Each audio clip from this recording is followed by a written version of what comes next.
must know how pure, holy your tongue should be. That when you take the name of your mother with this tongue, you must know it has to be the holiest of holy. It is very important how you use your tongue. Those who talk very bluntly are just the same. Those who talk very sweetly to get something out of you is the intention. As I have told you, it controls ego and superego. Even if Sahaj Yogi understand that the witness is also here at the Vishuddhi Chakra. So your witnessing power will increase and decrease according to your tongue. Of course, it controls 16 subplexes. It also controls the muscles of the eyes. It controls all the muscles. It controls the palate. It controls the teeth. It controls the ears. But ears, you hear something, you cannot control it.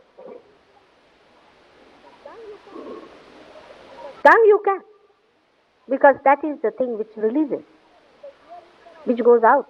With the ear you cannot give anything to others. That is just one way. This is double way thing. You take in something and also you can throw out something. It has a double purpose.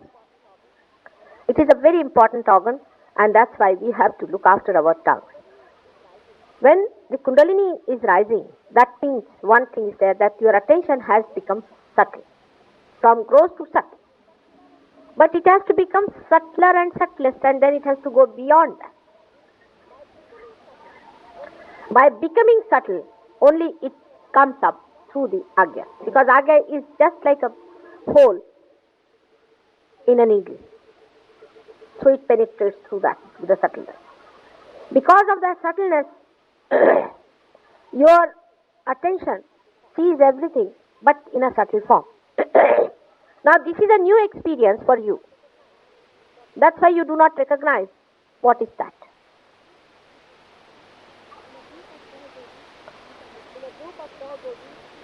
In a group of Sahaj Yogis, you can witness these things very carefully and clearly. There is one person whose eyes are roving still around. He's a Sahaj Yogi. He's sitting down, he's looking here, looking there, looking that side, who is coming, who is going. Of course, this person is still in the gross state, you can say. Though he's got his attention up here, by Mataji is pulling it out, you see, and hanging on to it. But still the person himself is still dragging outside into the gross. So don't bother about that. But even the person who is now, say, attentive, we can say attentive, because you see, words are not so precise. Even if you notice such a person, you will find his two forces in a very subtle way are acting. One is his subtle ego, another is a subtle super.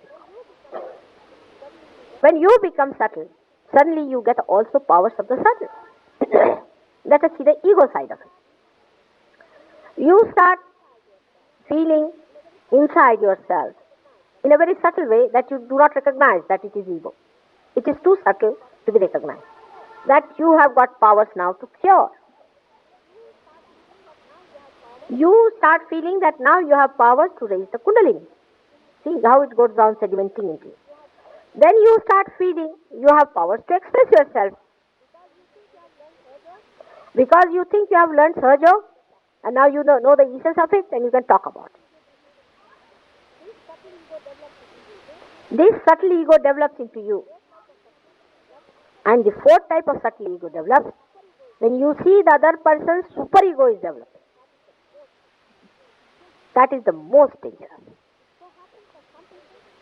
It so happens that some people whose super ego develops now because they have had previous gurus, previous problems, you see, the way they have been following religion, some mistakes and all that. Because of their mistakes, their super ego develops. You see something happening to them. Say Mr. X is Y. That a super ego is coming on to him, some negativity is flowing into him. So his ego starts developing against that force in a subtle way. Now he calls it a positive force. It is a positive force, no doubt. But he overcrosses it. When he overcrosses that side, he tries to push the superego another person. He trips over. He thinks he's doing the right thing. Of course, he is doing in a way, but to a point. And then he becomes very hot-tempered. He goes on passing remarks about others. He says harsh things. That's how the subtlest point starts. To a point is all right. To a point, because in this I would say Ganesh and Jesus should be treated as the judging points. Christ did not mind when he was crucified. Not only that, but he asked for forgiveness for all those. But if his mother was even touched by somebody, he would have taken out his 11 Rudras and killed them. That's the point. When it comes to your mother, then of course, your ego and superego both have a meaning. But beyond that, if it's not directed at every Sahaja Yogi, then you don't know where to have the balance. For example, then such people, anything done to them also they identify themselves with mother and they think, no, he has said it to me, that means it is to mother also. It is not. You must know where you are criticized and where your mother is criticized. These are two things. That's why I said judging point is Christ. When he was crucified, he accepted it, though he was so much one with his mother. But still he could strike that line. When you are crucified, you are not to cry. But if anybody says anything against the mother, then of course. Now try to understand yourself. Now you are watching yourself. Whatever I am saying, you are watching yourself. It is for your good. That is how you find somewhere a person who gets a superego invasion. First of all, superego invasion is very, very deep and subtle. It's extremely deep.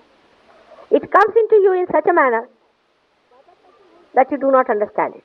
The other person who is very positive, so-called, will think that that person has got a negativity. But he won't know that he is overcrossing his positivity towards negativity itself, because once you cross this line, you go to this side. Once you cross this line, you go to this side.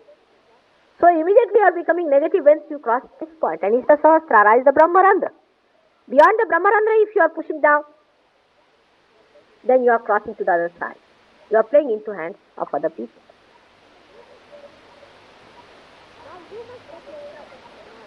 Now you must judge yourself and see, now, hello Mr. X, how are you behaving now? Immediately become a witness. You see witness of yourself. Now how the superego and ego, you see sometimes in some people, sometimes the ego presses the superego and the superego presses the ego. I've seen it. They don't know whether they are egoistical or whether they are dominated. They really do not know.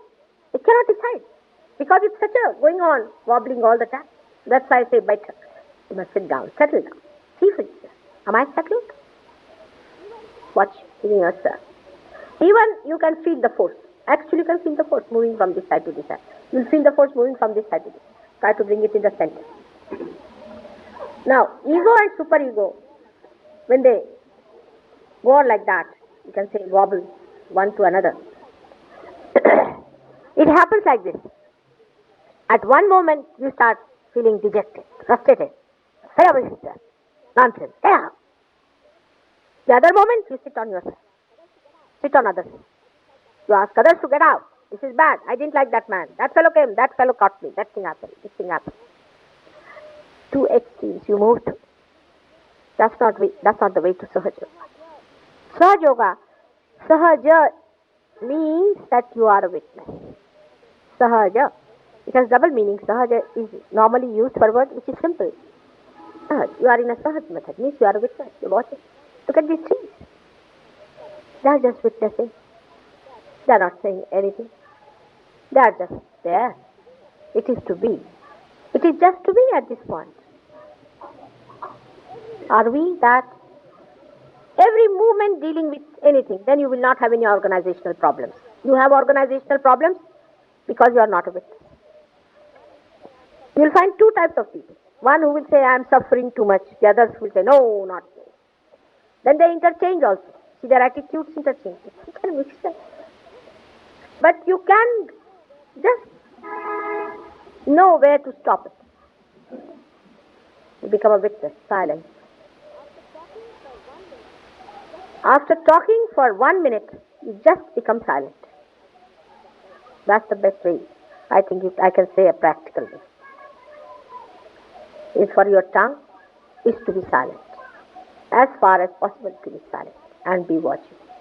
But some people are silent and brooding. That's the worst thing that you are doing. No. Silent and watching.